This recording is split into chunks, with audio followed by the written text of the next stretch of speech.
Yes. Okay. Should gun regulations be stricter?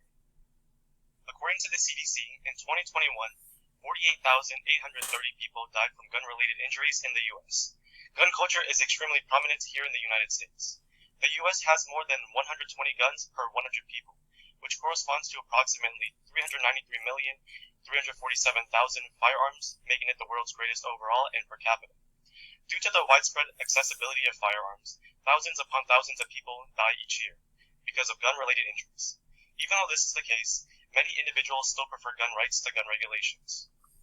To compile all the information that will be covered in this lecture, I researched a number of reliable sources, articles, and newspapers.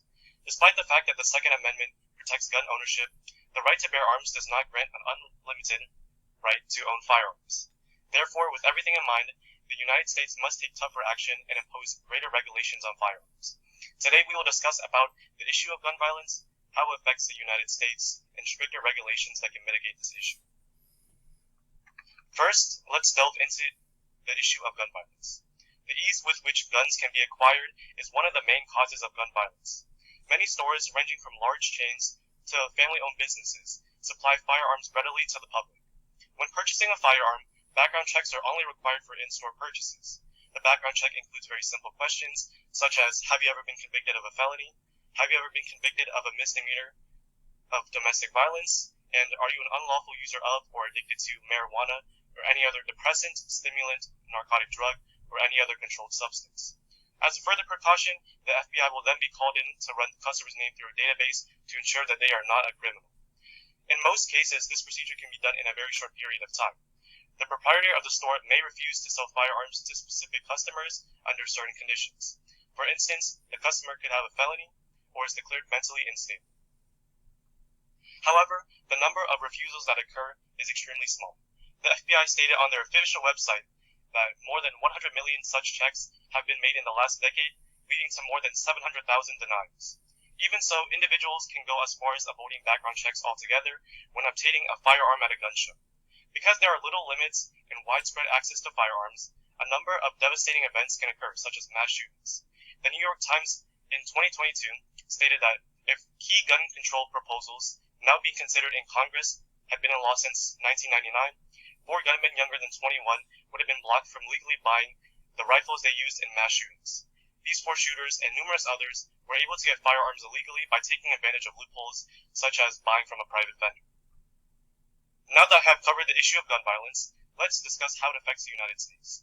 According to Britannica, in their 2020 webpage, there were 572,537 total gun deaths between 1999 and 2016, 336,579 suicides, 213,175 homicides, and 11,428 unintentional deaths. In addition, firearms contribute to the majority of death by homicide at 67.7%.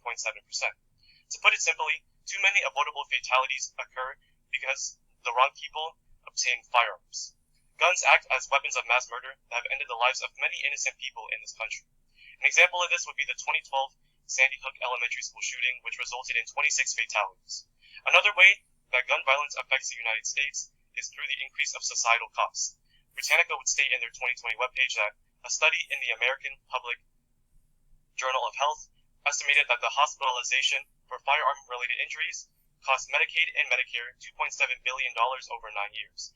These hospitalizations cost taxpayers billions of dollars and result in the expenditure of taxpayer money on things that could have been avoided. In addition to the hospitalizations, some other costs of gun violence include legal services, medical costs, perpetrator control, policing, life insurance, productivity, tourism, and psychological costs. Suicide rates have also risen as a result of the widespread accessibility of firearms. According to Britannica in their 2020 webpage, between 1999 and 2013, there were 270,237 firearm suicides in the United States, accounting for about 52% of all suicides during those years. Overall suicide rates in the U.S. decrease when gun ownership declines, while the rate of teenage suicide increases by 26.9% for every 10% increase in gun ownership. Despite the fact that tougher gun laws would prevent countless fatalities and enormous financial losses, many people still want an unrestricted right to bear arms. They argue that the freedom to keep and bear weapons is guaranteed by the Second Amendment. However, this right does not grant anyone unlimited access to firearms. Furthermore, these people claim that the majority of firearms purchased are for defensive purposes. Self-defense was the most often cited justification for gun ownership in a 2019 study of gun owners. Britannica in their 2020 webpage says otherwise.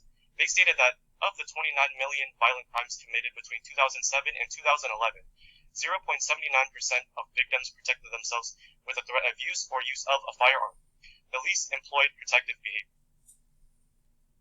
After discussing how gun violence affects the United States, let's cover the various gun regulations that can mitigate the roots of this issue.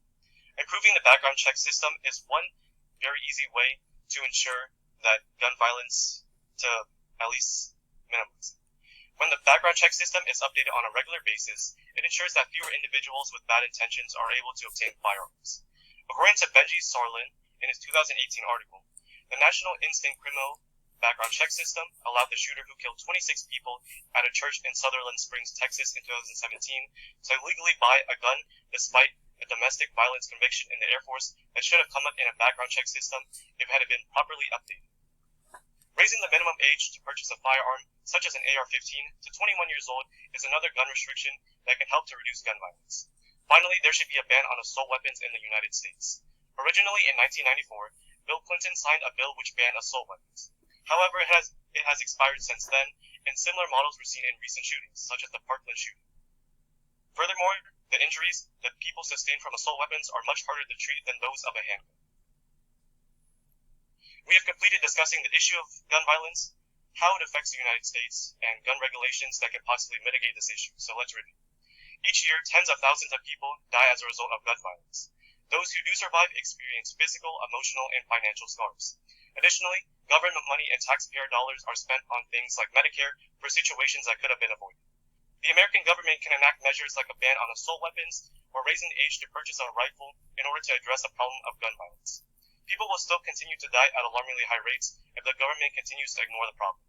I am aware of opposing opinions, but I strongly believe that the government must take action. You may aid in getting the government's attention on this crucial issue by signing petitions or taking part in public marches. In preparation for this speech, I've done research on the statistics and events regarding gun violence. There should not be a society in which people live in constant fear and students are afraid to go to school. Although I am unable to do anything remotely impactful alone, we can make a difference by banding together with others who are equally worried about gun violence. Jennifer Rosenheinz, writer, activist, and founder of Outside Voice, once said that gun violence feels too big, too powerful to stop. But it's not too big for you to take some real meaningful actions. You control what you can decide you can live with and what you can't. You choose whether you do something or do nothing. You are not powerless. Thank you.